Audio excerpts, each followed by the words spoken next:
Ассаламу алейкум, құрметті бауырлар.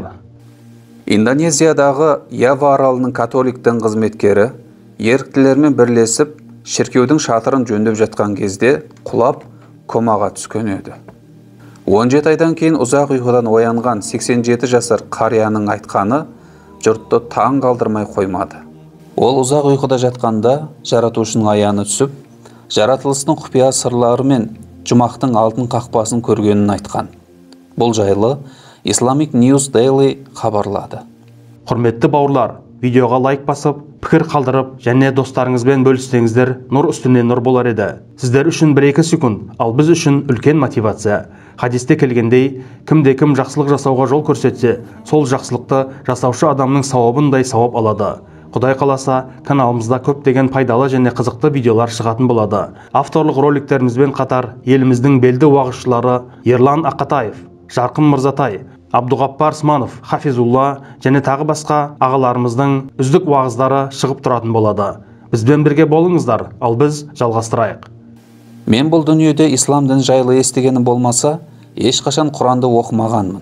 Жалпы, бұл дін жайлы білерім жоқтың қасы. Жаратушы маған хақ діннің қайсы екенін бейне бір тылсым күштермен көрсетіп, осы жолға түсіп, одан таймау керектігін айтты, дейді Эдуард Акей. Биіктіктен құлап, сүйектері сынып, жүрегі бірнеше рет тоқтап қалған 80-ді еңсерген адамның дүниеге қайта келгендей болып оянуы медицина мамандарын да таңғалдырмай қоймады. Ал дін қызметкері өзінің жай ғана комадан тұрмағанын, сонымен қатар ислам дінінің кереметтері мен құндылықтары жайлы біліп, мүлде басқа адам болып оянғанына шүкіршілік етті. Испаниялық бұл қария 43 жыл бойы өз дініне адал қызмет еткен. Яван тілі мен басқа да көптеген этникалық топтардың тілін білген құрметті адам болса керек. Оның ислам дініне аса ден қоюы өзгелерді абдыратып тастаса керек. Десе де оның ізбасарлары арасынан оның жаңа болмысына тәнті болып, оның ізіне ергісі келіп отырғандар да жоқ емес. Егер ақиқат дін ислам болса, мен өзгелерді адастырмай тура жолға бастауым керек, деді ол. Бүгінде қария мешіт салу ісіне білек сыбана кіріскен деседі.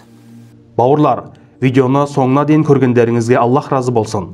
Арнамыздағы басқа да роликтерге мән беріп көрсеңіздер, назарларыңызға рахмет.